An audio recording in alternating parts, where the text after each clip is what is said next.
네, 안녕하세요. 저는 성형외과 전문의 김수영입니다. 오늘은 안면부 외상에 대해서 말씀드릴 건데요. 얼굴에 상처가 났을 때 어떻게 대처해야 되는지에 대해서 좀 말씀을 드려보려고 합니다. 우리가 얼굴을 다치는 이유는 정말 많아요. 가장 흔한 거는 아무래도 넘어져서 다치는 경우가 있고요. 그리고 뭐 운동하다가 이제 다른 사람과 부딪히거나 공이 날아와서 맞거나 그런 경우에 얼굴을 다칠 수가 있어요. 문이나 어떤 벽, 모서리 이런 데 부딪히는 경우도 있습니다. 일단 얼굴을 다치면 놀라는 경우가 되게 많아요. 많이 놀랄 수밖에 없는 게 이제 피가 날 수도 있고 굉장히 아프고 붓고 진행이 되죠. 그래서 만약에 이제 얼굴에 상처가 났다 이럴 때 어떻게 대처를 해야 될지, 어느 정도 깊이가 돼야지 응급실을 가고 어느 정도면은 집에서 처치할 수 있는지 이런 것에 대해서 좀 말씀을 드려보려고 합니다. 얼굴은 혈류가 굉장히 풍부합니다. 우리 몸에 동맥, 정맥, 모세혈관 이런 혈관들이 많이 있는데 그 중에서 얼굴, 두피 쪽은 혈류가 굉장히 풍부한 조직이에요. 그래서 웬만하면은 얼굴에 난 상처는 무리 없이 잘 아뭅니다. 그런데 아무는 게 이제 문제가 아니라 좀 흉터가 덜 생기게 조금 예쁘게 잘 아무는 게 이제 중요하잖아요. 그래서 이렇게 얼굴에 상처가 생겼을 때 몇 가지 이렇게 고려해야 될 사항들이 있습니다. 만약에 우리가 넘어져서 바닥에 얼굴을 부딪혔을 때 아스팔트라든지 흙바닥 이런 데에 부딪히는 경우가 있거든요. 그러면 피부에 그 난 상처 안에 그런 흙먼지들이 있는 경우가 있어요. 그래서 넘어졌을 때 오염된 곳과 이렇게 부딪혔을 때는 이렇게 흐르는 물로 잘 씻어주는 게 중요합니다. 그리고 만약에 흐르는 물로 잘 씻기지 않는 경우에는 병원에 오셔서 그 이물질을 모두 제거해 주는 게 좋습니다. 왜냐하면 그 이물질을 제거하지 않은 상태로 피부가 아물게 되면은 그 이물질이 이렇게 까맣게 타투처럼 남을 수가 있거든요. 그렇기 때문에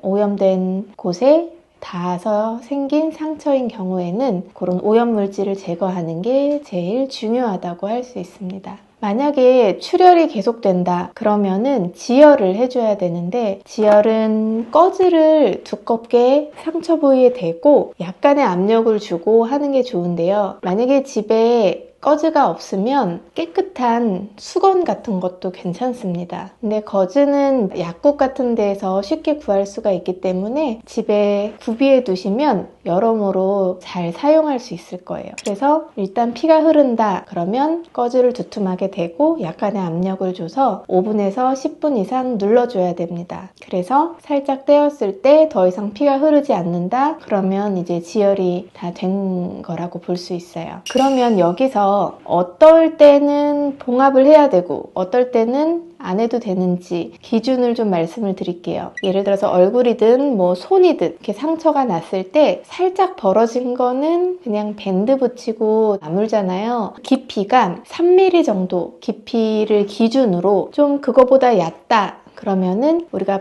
표피와 진피 레벨 정도의 상처라고 볼 수가 있습니다. 그런 경우에는 상처가 벌어지지 않게 잘 이렇게 밴드를 붙여주거나 테이핑을 해주면 무리 없이 아물 수가 있고요. 만약에 깊이가 3mm가 넘어간다 그러면 표피, 진피 그리고 그 밑에 피하지방 그 층까지 노출이 됐을 가능성이 높거든요. 아니면 근육이 노출될 수도 있고요. 그런 경우에는 봉합을 해주는 것이 좋습니다. 그리고 눈 주변이라든지 이렇게 입술, 우리가 이렇게 어디에 찌으면 입술 이런 데 잘 부딪히거든요. 그래서 이 입술이 찢어지면 입술이 붙을 때 이 입술 라인이 약간 어긋나게 붙으면 나중에 입술 라인이 좀 삐뚤어져 보일 수가 있어요. 그래서 이런 경우에는 봉합을 해주는 것이 좋습니다. 언제 응급실을 가야 되고 언제 성형외과에서 봉합을 해야 될까요? 만약에 상처가 너무 크고 깊고 출혈량이 많아서 빠른 봉합이 필요할 때는 응급실에서 봉합하는 게 좋습니다. 그런데 상처 깊이가 깊지 않고 좀 이렇게 눈에 잘 띄는 곳이라고 한다면은 성형외과에서 봉합하면은 조금 더 정교하게 흉터를 최소화할 수가 있습니다. 병원에 이제 가셔서 봉합을 한 이후에 이제 상처는 어떻게 진행이 될까요? 처음 이제 24시간까지는 상처 부위가 점점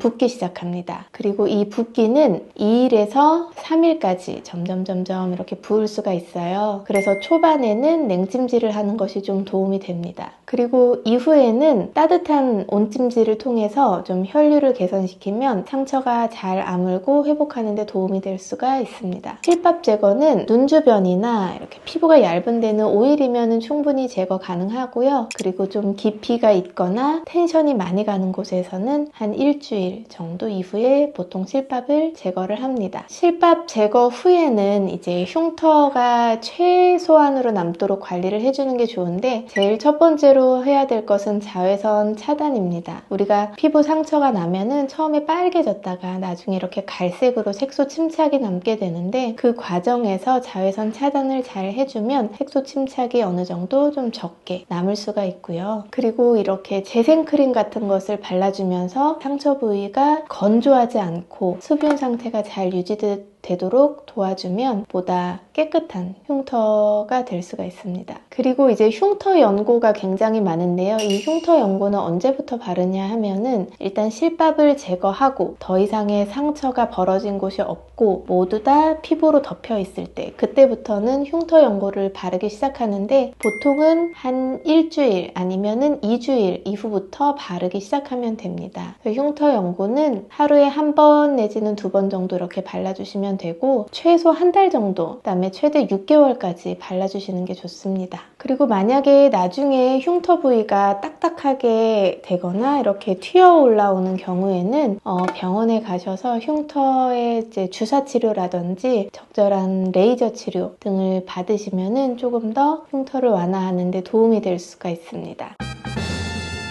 오늘은 얼굴이나 우리가 넘어졌을 때, 아니면은 예상치 못하게 얼굴에 상처가 났을 때 어떻게 대처하면 좋은지에 대해서 설명을 드려봤는데요. 얼굴에 이렇게 큰 상처가 나면 아무래도 너무 놀라고, 그리고 당장 급하게 이렇게 봉합을 해야 되는 경우에는 주변에 응급실이라든지 빨리 봉합이 가능한 데서 봉합을 해야 하는데, 이후에 흉터 관리가 중요하거든요. 그래서 일단은 상처가 어느 정도 정리가 됐으면 좀 흉터가 최소한으로 남도록 흉터 관리를 위해서 조금 일찍이 병원에 가셔서 좀 상담을 받아보시고 흉터를 최소화하는 것이 우리 얼굴에 상처를 남기지 않는 현명한 방법이 아닐까 생각합니다. 지금까지 성형외과 전문의 김수영이었습니다. 감사합니다.